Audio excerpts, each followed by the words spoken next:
Hey there and welcome.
Welcome, Jay. Oh, thank you. Can you hear me? Yep, we've got you loud and clear. Okay, good. I'm still sorting some stuff out. This is a little bit of a test run for this with all the different apparatuses that are connected just to make this happen. So, excuse me if you get any squelchy feedback or any kind of imposing pending black screens or oddities.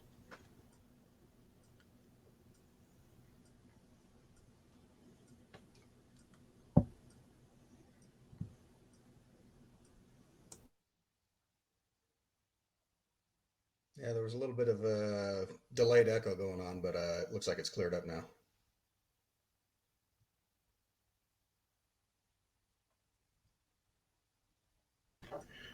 You're welcome to carry on if you'd like while I get things sorted out here. I've got room for it looks like 6 people. So as we progress forward and people get their technology sorted out, we'll be adding to the chat.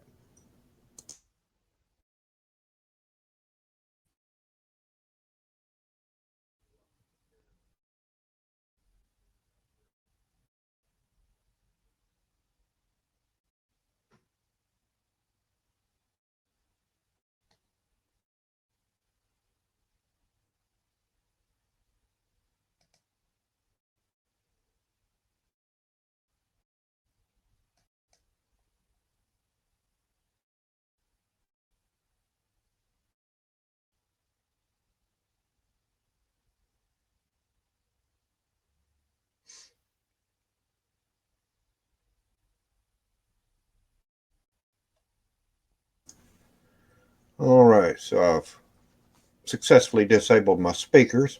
That's always helpful.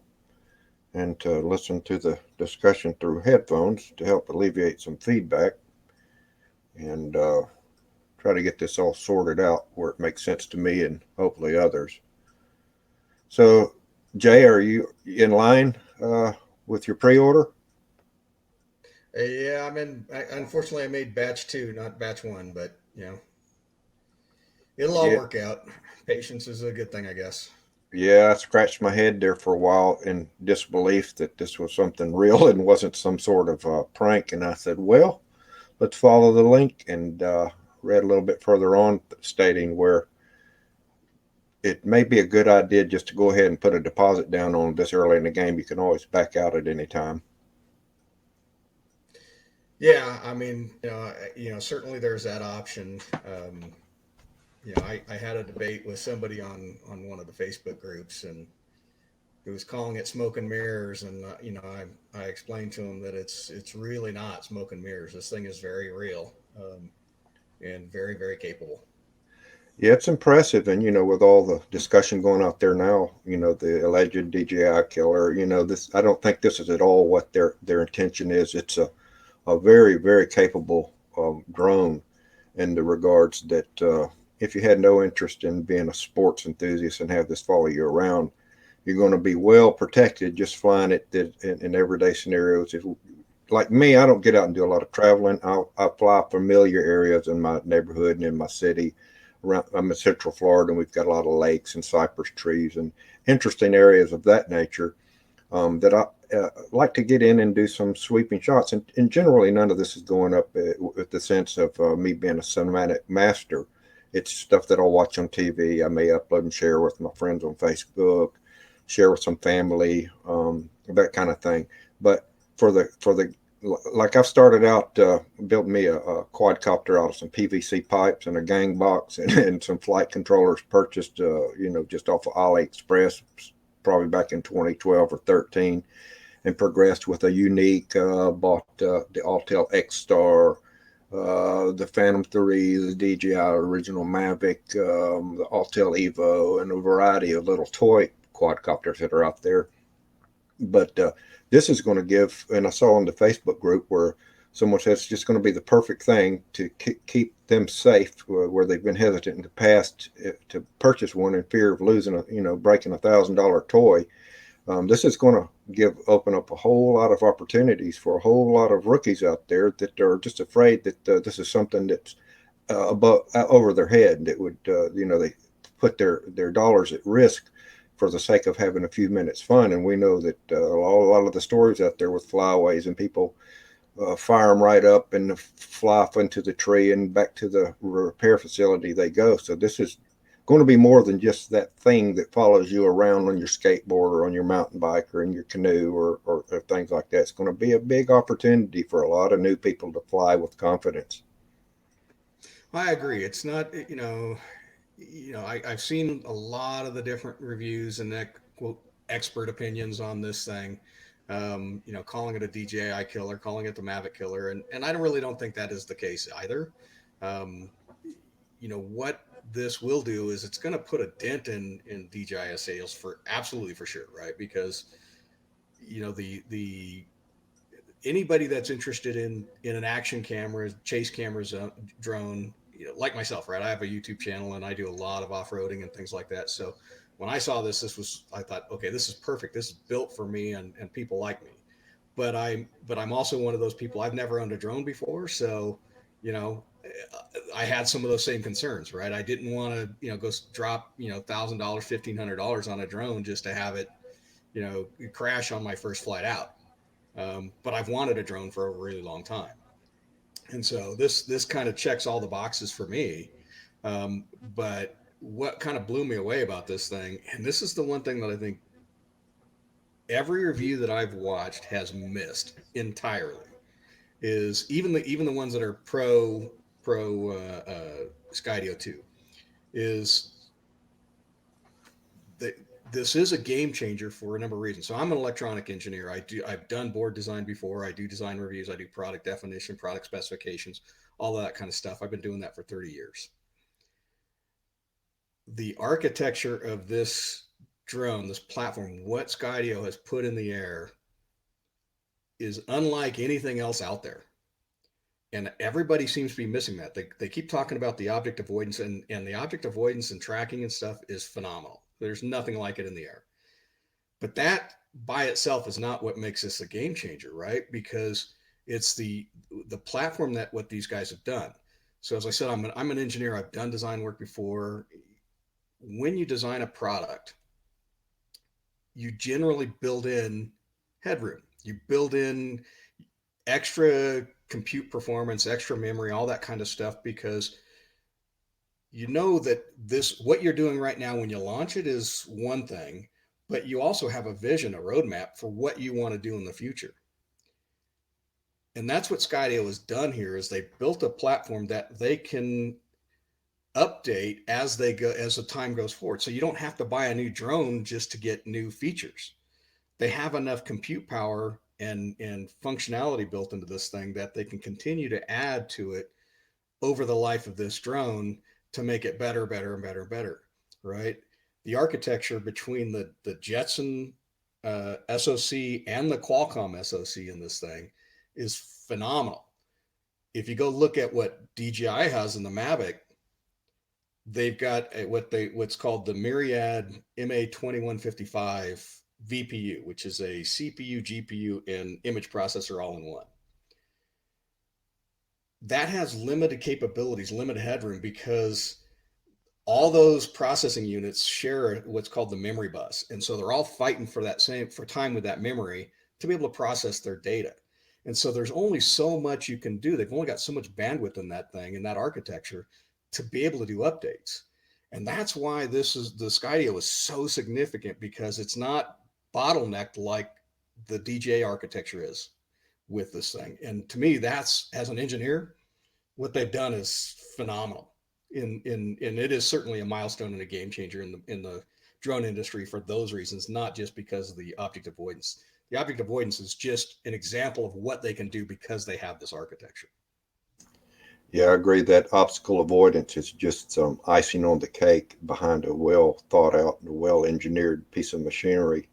What I was really impressed with early on, and it's kind of elusive in some of their documentation, is that this thing is a milled magnesium under chassis, and Yes. which is can provide for a lot of strength and rigidity, and account for a lot of the weight lightness that this thing's going to be pushing through the breeze with. Also, in this most recent video that I shared on Facebook, a couple of the guys that looked like they're in design and engineering also, where they had an opportunity to get a sample and unbox it. Yeah. I watched that They video. Yeah, that was a good video. they were making commentary on the high pitch on the blades, which with these smaller motors, it will be necessary for this thing to be able to push in and out of areas rapidly without the high top end. And I think that's part of how it's going to be able to seek out these tunnels and these voids, because basically that's what it's doing. It's looking for holes that it punches through, and Right. everything else is just a wall to it. And meanwhile, it's got its tracking of following you, so it's doing many things at once, and not with the exception of generating this 3D environment that it's punching holes through.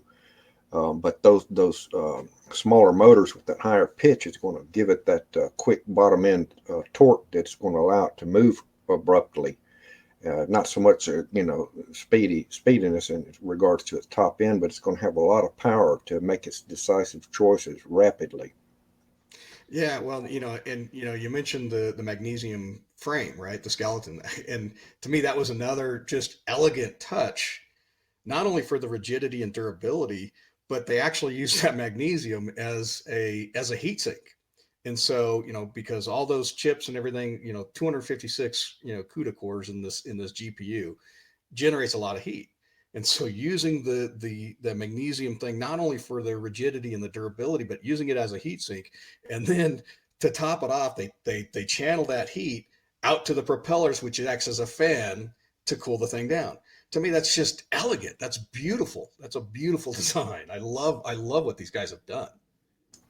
Yeah, they no doubt have thought about it, and if you just read back, or maybe there's history on them in video and obviously written, but these guys have been doing this just about to exceed 10 years in their R&D, and have been involved with this before there was even the name DJI. Now, a lot of people do. DJI has been in the industry quite a bit when they had, before they even were selling drones to the market, they had the satellite navigational components that could be put on top of hobbycraft and things, flight controllers of that nature. But these guys have really been in it, and they've been kind of in the background. But during this entire time, they've been developing, following their own lead rather than following or mimicking or taking from what other people in the industry are doing, which is very admirable, that a company would act as if this technology is non-existent, and pursue it from the point of view of their own ingenuity. Yes. Yeah. I mean, these guys are absolutely brilliant in what they're doing. And to DJI's credit, right? They're no slouch. They dominate the industry for a reason because they've got great products. And but this just sets a whole new bar for everybody to follow. I mean, you know, for me, it's a significant milestone, significant step forward in the drone industry. And I think what we're going to see is, as more and more drones come out, they're going to be more and more capable, going to be more and more autonomous. They're going to have more and more sensors and be able to do all the object tracking and all those kinds of things. It's not just about a flying camera anymore. It's about an intelligent device that makes sound decision, makes flying easier, and a more enjoyable experience for a larger audience. Yeah, something else that there's just so much about this thing that's new, and we're all so focused on just looking at it and being so admirable of its the stance that it takes and the profile that it gives you, and just the general aesthetics of it. That there's so many other details that are so easily overlooked in regards to one that I just was my mind was just refreshed on a video that I'd recently watched where they were talking about these aspects of flight called skills, and it looks like they had five or six possibly in the Yep. software, the flight software, and those are very interesting. They're similar to what DJI would have in their menus, where you could do an orbit or a boomerang or the various automated flight aspects where it would send out, perform a basic mission, and then return and wait for another command. And it looks to me like they're kind of Skydio's kind of giving us just a little bit of taste of what they're going to be able to drop in our laps through the software implementation and future firmware updates. So that's very neat as well. And I'm not at all a DJI hater. I just want what's best, what gives me the most for the best price, and whatever the name's on it, I could care less. But saying that, now, what I've experienced with DJI is an ongoing onslaught of mandatory firmware updates that pose increasing limitations, which they are advertise as benefits. And a lot of them would be flight restrictions, needing to be pre-authorized, certain uh, flight restriction zones that are those of DJI apparently only. And another area where DJI is seems to fall short, in my opinion, is the concept that they milk the public.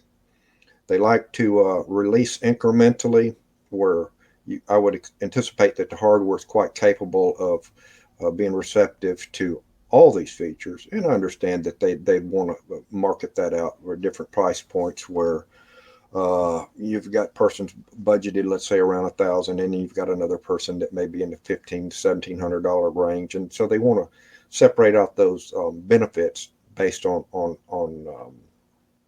a price point. But they're really good at milking the public, and a lot of this is via software. At one point, the DJI Mavic Pro, the original, one iteration of the software had something called plane mode, where the drone would fly, it would lock its gimbal and fly.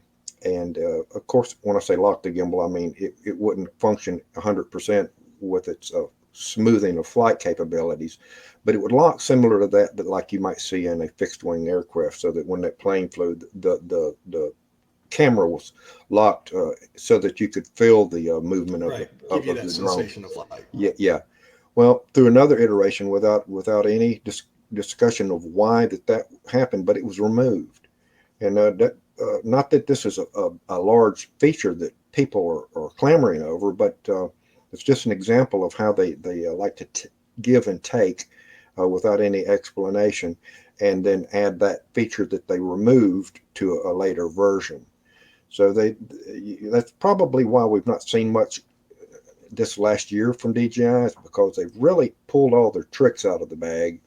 The technology for them, or at least from their engineering programming point of view, they've just not got the staff or the programming depth where this Skydio team is just a few guys there, but they're all working together to formulate that their software works perfectly with their hardware. And this NVIDIA processing, this is 2-year old plus technology that's proven. Not that it's old technology, but it's proven technology, and it's very sufficient for what they're packaging it in. More than capable. Yeah, well, I mean, it's the Nvidia parts. It's a nice balance between performance and power, right? Because the the Nvidia part runs 7.5 to 15 watts. That is a massive amount of power to put in a flying box, and certainly is going to weigh down on the battery, which is part of the reason why I think the battery life isn't as long as it we as people would like. It's certainly long enough, but I mean it's a power hungry device. When you compare that to what DJI has with the Myriad, is that's like a 1 watt part. So it's significantly more power hungry, but it's way more powerful in that in how much data it can pull in and process, right?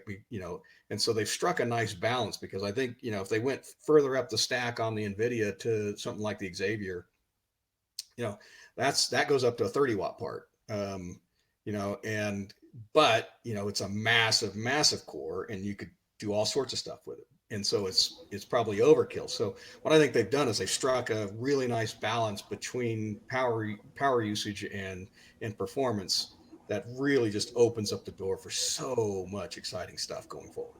Yeah, it's a real powerhouse. And what I did is, I wasn't aware of the Jetson NVIDIA Jetson processor until revelation through the Skydio release. And what I did is I followed the rabbit trail all the way down and realized that this is a consumable that can be purchased by the everyday Joe like you or I. And to discover that that processor alone is nearly $500. Now, of course, this would be for a one-off you or I or to purchase one for Right. some type of hobby, but I'm sure they're getting them at a much better rate. But that just shows you that the value that's put into this thing with the amount of computational assets available. And again, I am still amazed that the thing is as small as it is. Because if you've looked at these, I mean, it looks larger once it's out and in the hand and the props are out and it's ready for flight. Compared to, it almost looks smaller in its carry case, and Yeah. it's Well, fascinating to me. yeah, I was looking at the specs, and looks like it's roughly 8.5 by 11 by 3, which is about the size of Rima paper. So this thing is very compact, very portable, very mobile. I've heard people complaining that it doesn't have the folding arms, but that comes at a cost, right? Because that comes at a cost of durability for sure, but it impacts sensor performance, because you can't guarantee the sensors are going to lock into the exact same place, and these things have to be calibrated to properly read the environment. And Yeah, so, what makes me laugh is just give it 2.5 years ago, the concept of foldable wasn't in anybody's mind. right. There was no need for this. You know, Typically when I travel, just a guy that lives in a neighborhood, I've got drones with cases, and I've got them that sometimes I'll just sit on the front seat and I'll drive down to the park and I'll fly all my batteries or whatnot. Typically, maybe 3 or 4 batteries, but usually beyond that, then Central Florida, you get hot and you kind of get bored with it. You're kind of anxious at the same time to run back and look at your footage. So portability, I understand from a point of view. If you've got maybe you're going camping, you and a few people are walking down through the woods and this and that, you want to reduce the weight. But I don't see this as a problem with size. It's really no more than carrying a few sandwiches with you and a sack of chips. It's just not that big of a deal. And of course, if you've got a backpack with tent and axes and spare clothes, it all adds up. But it on its own, I don't see where it produces any sense of portability issue. Yeah, I don't, I ride dirt bikes and stuff like that. And so, as long as it can fit into a backpack, you know, it's really not that big of a deal, right? It's not something that I can put on my seat and stuff, but it is portable enough that I can get it anywhere that I want to take it. So I don't see portability as being a significant challenge either. I think they've just done they've really thought this thing through, about every aspect of it, of the experience of total ownership of everything you're going to be doing with this thing. So they've done a really good job. Yeah, something also initially on some of the specs for this bird were that there were Skydio had imposed some limitations in its altitude capability. And my assumption there was that they thought that they were targeting primarily a sports enthusiast audience. They were going to limit it to about 320 plus, give or take, feet. Later on, I saw, because I just copied all their documentation upon my discovery, and then as time has moved, don't you've been able to notice that they've changed some of their information. And so that initial limitation, altitude limitation of 320 plus, give or take, feet is now up into 1,600 foot range, which is more than's needed. The rules are 400 or below. Uh, I, I'll admittedly be honest. I've poked it up as far as it would go. Not this, but drones, high as I could send it, and right, just to get a shot and come right back down. And I don't know if anybody out there, if you're going to be 100% honest, generally people will try that once or twice. I'm one that in the beginning did the on all my drones, added the enhanced antennas, the flat panel antennas, where you can push the limit out there, send it far as you can, 3, 4, 5 miles out. But generally, um, you're only going to be able to go as far as you're going to be able to make it back. So people need to keep that in consideration, and you get over that quick. It's something a person's curious to try, so that they can have their personal best and then their bragging rights and things of that nature. But typically, um, with the drones that I've got in my arsenal, with the original Mavic Pro is something that I fly.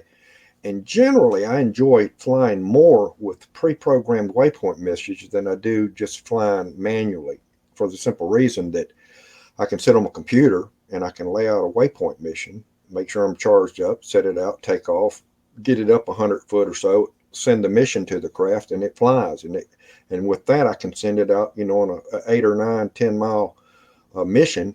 And with the battery life expectancy on these, I'm looking at about 26 minutes, but I'll never fly a mission over about 17, because you don't want to get out there with wind or rain or some problem that's going to cause you to overextend yourself and lose your craft. So it's real fun to be able to fly autonomous missions. And I do believe, because of the partnership Skydio has with Drone Deploy, that we're going to see some heavy handshaking going on with these guys and their ability to fly these pre pre plotted waypoint missions in regards to capturing mapping data. Yeah, well, I mean, the fact that they've opened up their SDK to third-party developers means that you're going to get a whole host of different apps and capabilities and stuff that people, third-party people, companies add, right? To me, the drone deploy is seems like it's more of a commercial, application for it. But I could certainly see a lot of third-party apps leveraging that to enable a lot more consumerish sort of experience with this thing. So, I mean, it's always exciting. The biggest challenge I think right now that Skydio is going to face is scale, being able to ramp their production, get enough of these things out there in a fast enough time to attract those third party developers to start building stuff. Because if it takes too long for people who've placed their pre orders now to get their drone, there's going to be a lot of fallout. There's going to be folks that drop off just because they don't want to wait. Um, so, I mean, I think that's going to be their biggest challenge right now is to just ramp their production, get it moving. Yeah, I agree. I agree that it'd be nice to see them put out a higher volume. Of course, we don't have any idea what that volume might be based on this first round that went out. It sold out. I'm going to say in less than 48 hours. I could only imagine that that what they're doing is generating the revenue to pursue that Skydio 3 or the Well, yeah, Skydio Pro or the Skydio Professional or Corporate or Enterprise.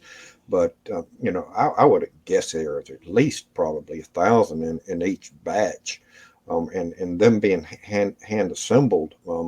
Based on what I've seen in the video, it looks like maybe there's 8 people or thereabouts, probably running shifts, and they all look like they're taking very fine approach and giving good detail. Looks like their tools are uniformed. Everybody's been well trained.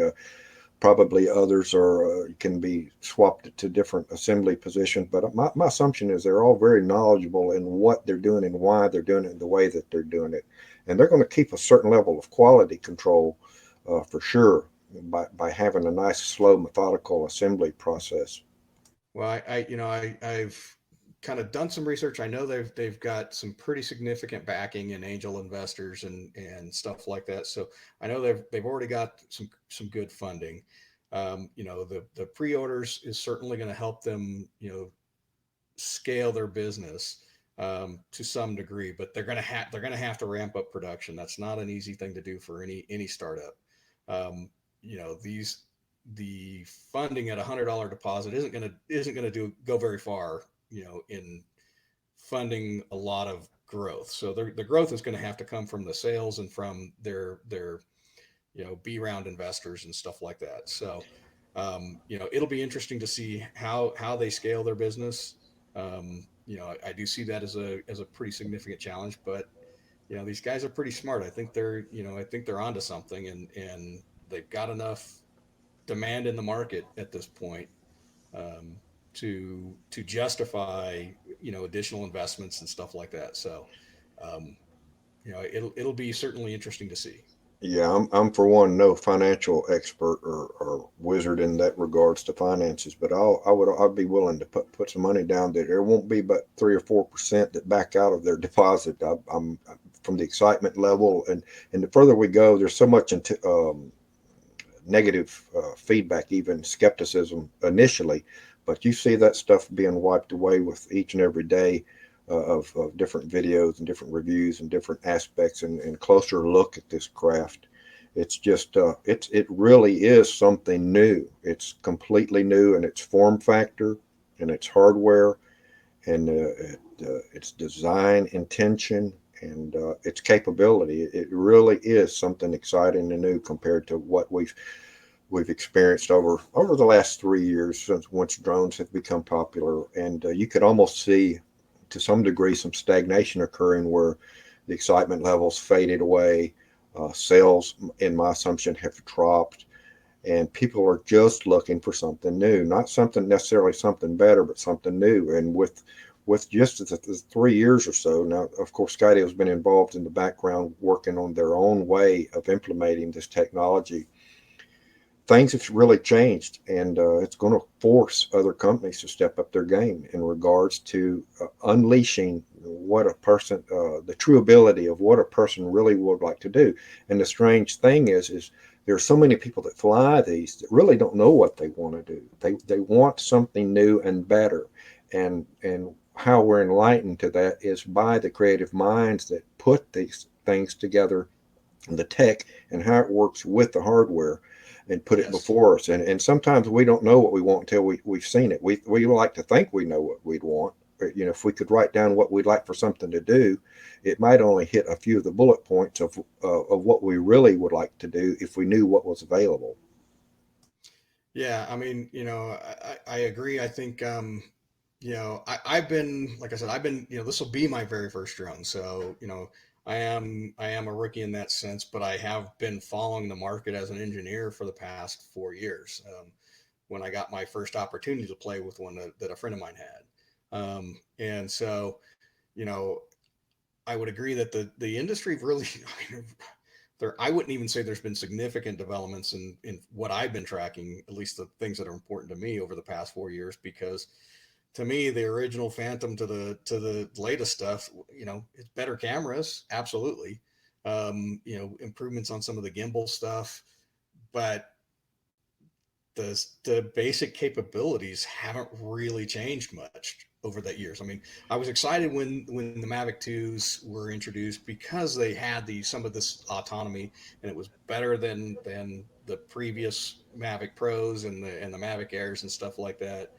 But even as you start watching, the development of their obstacle avoidance and their tracking and their sensing and everything, it was an improvement, but it was still far from where it needed to be.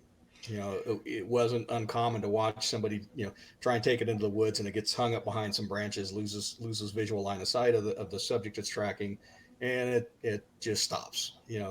And so it's like, it's good, but it's better than it was, but it's not something you can rely on if you want to take it out Yeah. into the field. With this one being your first, I tell you right off the bat, you're going to be spoiled very quickly. And because this is, I've got a little bit of experience, and I want to put myself out there like I know it all, but you're going to become really spoiled really quickly because my anticipation is this is just going to be so easy to fly. you're literally, if you're going to fly it manually, you're literally just going to be able to think about what you want to do, and it will do it without all the risk there. Um, Yeah, I agree, right? And so it's, as I said, about 4 years ago, I got a chance to fly one. A friend of mine had one, and he let me take it home for a weekend, which was a big mistake on his part. um, but he let me borrow it for the weekend. My first flight out, I got it stuck in a tree. The second flight out, I broke some props, so I had to run down to the store and buy some new props for it. And that's when I realized, okay, I'm probably not ready for this. This is probably something that I need to be in a nice open field. I need to take the time to learn to fly it right instead of trying to fly it in my house. yeah, Um, with these drones, especially back in the Phantom days when they're the larger X, kind of like a flying colander with wings, something of that, the big bellied, big yep. domed type thing. They're heavy to begin with. And when you've just ordered one and you've received it and you're in awe, you've never flown one, you've watched a lot of videos, but watching a video is definitely not the same as taking that $1,200 investment, firing it up, sitting out there with a remote control in your hand, and not having an idea of what you need to do next. Yep. The good thing is that these things will hover themselves. If you get in a panic or a bind, you can just do nothing and it will just stop. Take your thumbs off the sticks and it will just sit there. And that's been the saving grace of this, because at one point that did not happen. When you let your thumbs off the stick, it came down or proceeded in the direction it went. So it's nice that we're able to have the self-leveling position hold type feature. And there's quite a lot of anxiety involved with a new drone, especially if you've never flown. I can remember going out in Well, my eight or when you're ten. and you're when you're and like you said, when you're throwing $1,000 on the table, there's definitely a lot of Yeah, anxiety on the table. it doesn't seem like that big a deal when you say, well, let me look at this. I need a few batteries. I'm going ahead and get this. I'll get the case. I'll get the extra tablet holder, and you get off, and you may be in at $1,700, $1,800 by the time it arrives at your door, and you've charged your batteries. You don't really know. You think, well, I'll charge it 50%. This is my first flight off. But see, there's a lot of science in those batteries, giving them the right care, and then you finally get out there and you take it up. Well, a lot of people, what they get confused or frightened, and they just keep going up and further, thinking they're going to sort it out. And you can get yourself into a bad position out there where you're flying backwards and you can't really tell it, or you're flying away towards yourself and you think you're going away, because regardless of the color, when it's up 100 feet and it's out 100 feet, they're all black and they're all just a dot, and you can't see the orientation, and it's very tricky.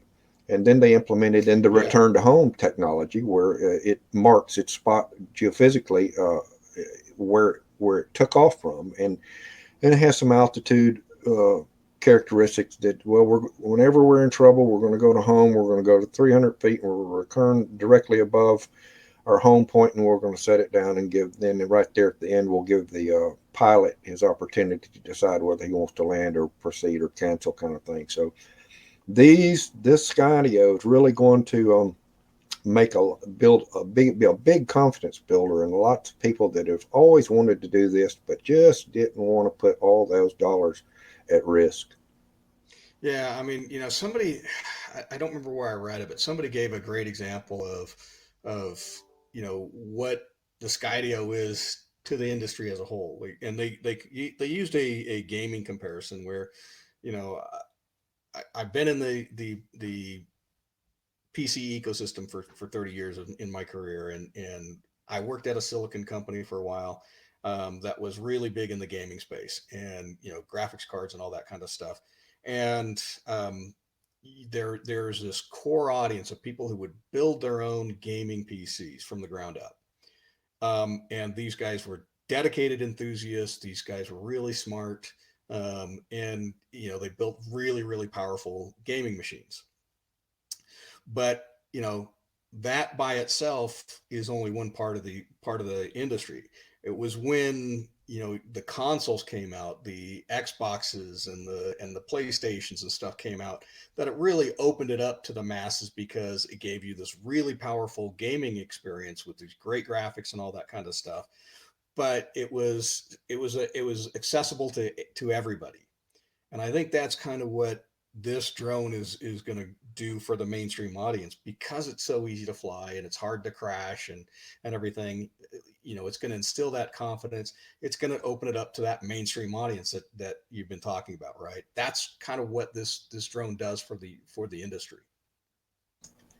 Yeah, it's going to be fun. It's anytime something new like this comes out, it's just exciting and you do get that childish feeling again, which is always nice, to where you have this anticipation and wishful thinking and fantasizing and all the things that come along with something new that you can't get your hands on. But yeah, the whole time you thought you really wanted it. Something you want. It's again one of those things you want, you've always wanted, but you never knew you wanted it.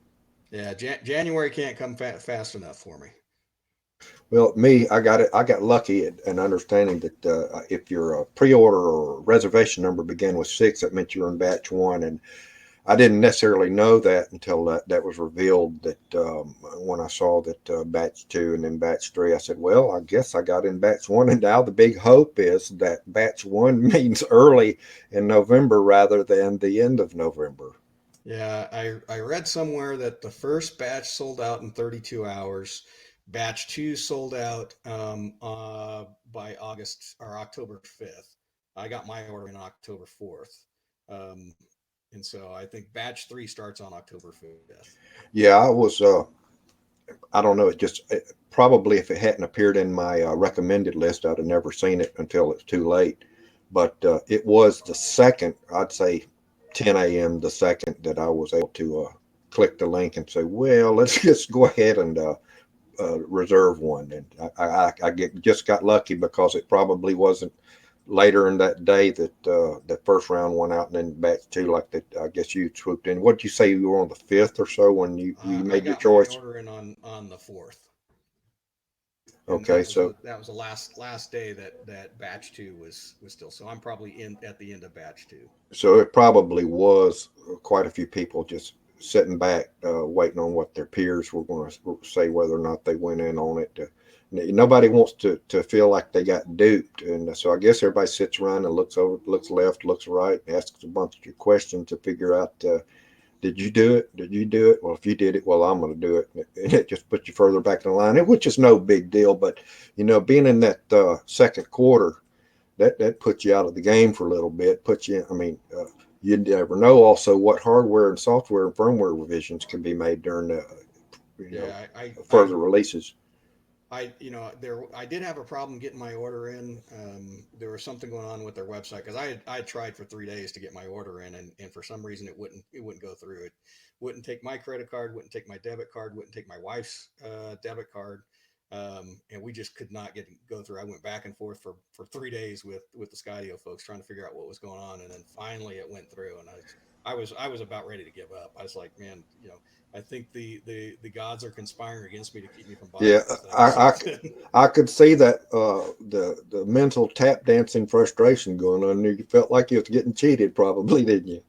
Yeah, well, it's just like, man, I just like, am I just not supposed to buy this thing, because there's nothing I'm trying is working here. So I bet even though the thought of quitting passed through your mind, you pushed it right out. You said, "Well, I'm committed now. I've tried a dozen times. What does two dozen times hurt me?" well, I was literally on my last try. I'm like, okay, I'm going to try this one more time, and if it doesn't go through, then I'm just going to give up. And that last time, it actually went through. Yeah, you just have to wonder if on their end what they were doing was reconfiguring their batching system so that they had some kind of intelligible method of relaying to people that bought into the reservations, the numbering schemes, I guess is what I'm trying to say.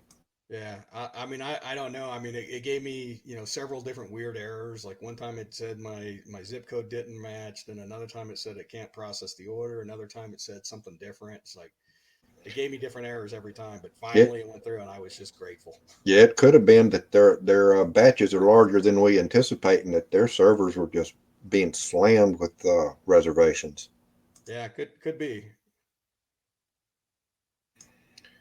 All right. I don't know what my intention was to set up this live stream here. I guess primarily, but the group's kind of small. I started it on the second and just kind of wanted to, get some involvement. I know it's a pre-order, and everybody at this point is pre-order unless you were lucky enough to get a dev unit out there. Like you've probably seen that video of the guy that rides his motorcycle out there in San Bernardino, California. He's pushing it through Yeah. the paces. Of course, not being a droner himself, that's perfect for somebody who's just not a flyer that can use it in their everyday. And I tell you what, he's pushing it through the ringer. I like that first one that I'd seen that he'd put out where he was did a U-turn at the end of the road. Looked like a culvert drainage kind of scenario where he was by a person's home and it shot through their yard and ducked under a tree and back over the wall right on target for him. And this guy was just laughing like a kid. Yeah, well, I mean, it was actually right before that that actually caught my attention as well was when it came up to the chain link fence and it recognized that it was a chain link fence and still went up and over it. You know, that's hard to spot. You know, Yeah, I've seen that and one spot there where there was just like a swinging gate. A gate had an angled piece of pipe on it in the upper portion where you could see that thing thinking like, "What do? Should I go through here, or did I want to go above it?" And it chose the above route. But what's impressive, if you've ever noticed that, anytime it encounters an obstacle, especially a complex one where it causes it to slow down greatly, once it's sorted it out, it rapidly returns to its mission and gets the subject back in the scene rather than lollygagging about and lingering and getting confused. It doesn't appear to ever get confused. And there's another where he was literally walking underneath some scraggly branches. It looks like an old oak tree out there with a bunch of debris and garbage piled up, leaning on it, kind of a homeless camp environment. And yep, that thing where it couldn't make it, it wouldn't attempt it. It knew it had enough sensor input that it knew that it was 100% unsafe. And so it waited, it kept its eye on the pilot until the pilot was in a position where it could traverse a clean route to him. Very impressive. Just I don't know what the accuracy is in the portrayal of what it sees. I don't know whether my assumption is that these cameras aren't recording much. They're buffering. They're keeping some degree, some sort of memory. I've also heard commentary on that. The more it flies, the more it can remember. I don't know whether I believe that or not. I believe it's got a buffer of let's say 15 or 20 seconds one way around. It's one way or the other. But as far as flying a route on Monday and coming back Tuesday and flying it, I don't know that it retains that information. So that the second flight was more augmented compared to its first yeah, flight. I haven't seen any write ups on that. You know, what I have seen is that it's that it's building this 3D map and it's updating the environment a million times per second. So it's collecting this enormous amount of data, and that one of the things that's really unique about this is they've provided their algorithm for the software. They've provided contextual awareness of the environment as well as the photographic evidence of the environment. So it not only knows kind of that there's a object blocking its path. It knows what that object actually is, and has context around it. So it knows it can differentiate between for a power line versus a tree branch, and kind of know what to expect from that contextual awareness. So that's some really advanced algorithmic processing going on. Yeah, and to have a total of those six 4K 180-degree cameras all working together to form a solid dome type environment that it's moving through is really showcases the processing power. Um, Yeah, I don't I because don't that's know a if massive amount of data. yeah, I don't know if you've been involved in your past with what you do in your lifestyle in regards to editing video.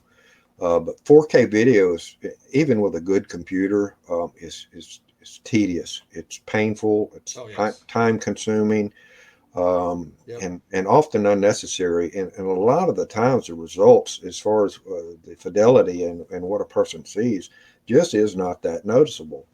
And I've written some code that I'm able to process video rather quickly on your everyday run of the mill computer, but I'm always within the 1080p realm. And typically, I've found that I prefer the 60 frames per second. It just gives a more if you can remember back in the 70s and 80s watching TV where there was stuff, let's say, for example, Columbo, which was filmed with film. And then you had the daytime TV shows, the soap operas that were filmed with video. And the video always gave a crisper, more it's happening now look versus what happened on film. Film, you can be a little bit more creative with. You can color grade it and you can pick your, there's just, at that time, there was a lot more versatility.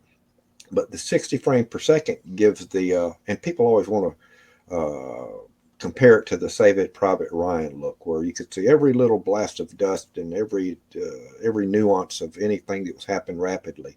But that 60 frames per second just tends to lend to a more it's live now look and feel compared to a 24 frames per second or a 30 frame per second timeline.